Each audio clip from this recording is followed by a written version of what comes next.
Y nuevamente nos metemos en el terreno político, en el terreno constitucional, institucional que está viviendo la República Argentina con aguas muy turbulentas en este fin de año a raíz del fallo de la Corte y todas las repercusiones que vienen con las denuncias y demás. Pablo Hueve es el doctor, especialista que nos va a ayudar a entender esta situación. Hola Pablo, ¿cómo le va? Muy pero muy buenos días. Qué placer tenerlo por aquí a esta hora. ¿Qué tal, Mariano, Mercedes? El placer es para mí estar en comunicación con ustedes. Mi saludo a la producción, al control central y a toda nuestra teleaudiencia.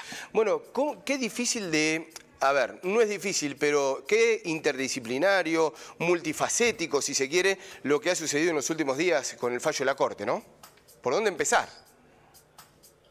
Lo que uno le dice siempre a los estudiantes, Mariano, es que cuando la política entra por la puerta, el derecho se escapa por la ventana. Está bien. Acá hay una decisión de la Corte. Quiero aclarar algo, porque después me insultan por la calle.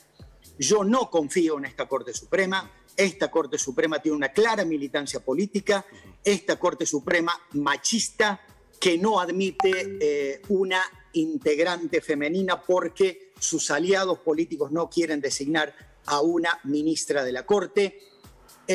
Pero eso no pasa porque a mí me caiga bien o mal. Claro. Es la Corte Suprema que existe y es la Corte Suprema que, de acuerdo a la Constitución Nacional, dicta fallos que ponen término a problemas políticos.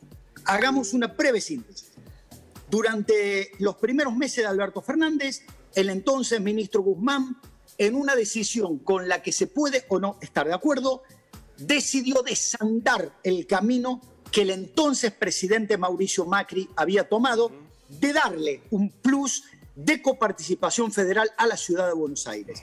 Cuando el gobierno del presidente Fernández da la marcha atrás y le quita un porcentaje equivalente al 11% del presupuesto de la ciudad de Buenos Aires, el gobierno de Rodríguez Larreta lo que hace es presentar una demanda ante la Corte Suprema, porque esto es lo que dice la Ley 48, que es la ley que rige los procesos interjurisdiccionales entre nación y alguna de las jurisdicciones locales ante la Corte Suprema, y entonces pide una medida cautelar. La Corte Suprema resuelve la medida cautelar, no la cuestión de fondo, que es una medida de garantía, ordenándole al gobierno nacional que detenga la separación de los 65.000 millones de pesos y que reintegre ese monto a la ciudad de Buenos Aires.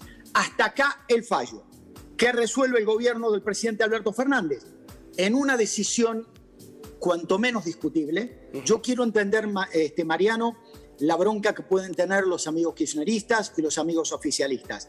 Pero como profesor de una universidad que prepara a futuros abogados, yo jamás podría aceptar que un presidente constitucional dijera: voy a desconocer un fallo de la Corte Suprema. Que a mí no me gusta, le digo la verdad, Mariano, a mí no me gusta, me parece un fallo atroz de la Corte. Pero la solución era, en todo caso, meter la revisión, eventualmente la revocatoria, porque inclusive creo que la recusación de los jueces está ya a destiempo. Pero una cosa era meter la revocatoria, que es decir, el pedido de que la propia Corte dé marcha atrás en su decisión, y otra cosa es salir en una conferencia de prensa a decir que va a desconocer un fallo. Creo, Mariano, que más allá de las diferencias políticas, y quiero aclarar, porque me van a insultar después por la calle, en esto creo que el gobierno de la nación tiene razón en discutir con la ciudad de Buenos Aires un privilegio.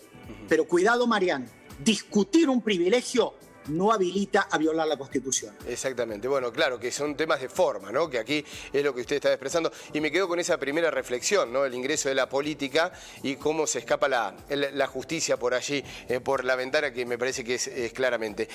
Pablo, y con respecto a esta situación, ¿no? ¿Cómo se puede repensar una Argentina distinta? Porque aquí todo el mundo, y lo observamos, es el distrito más rico del país, que tiene privilegios, que tiene algunas situaciones que son muy difíciles de explicar desde la política federal. Pero ¿cómo se hace para repensar un país? ¿Podemos debatir ahora?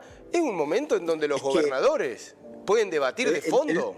Mariano, hace desde 1994 que lo tenemos que debatir. Claro. La República, a partir de la reforma constitucional de 1994, establece como un mandato que el Congreso debe dar una nueva ley de coparticipación federal de impuestos. Sin embargo, venimos con parches, con impuestos inconstitucionales, con impuestos de emergencia que duran eternamente. Y entonces parece que estamos cómodos con una situación de emergencia. Acá en algún momento todas las jurisdicciones deberán sentarse generosamente a decir cuáles son las que más producen, cuáles son las que más necesitan y dejar de pensar con una urna en la cabeza y empezar a pensar en las próximas generaciones.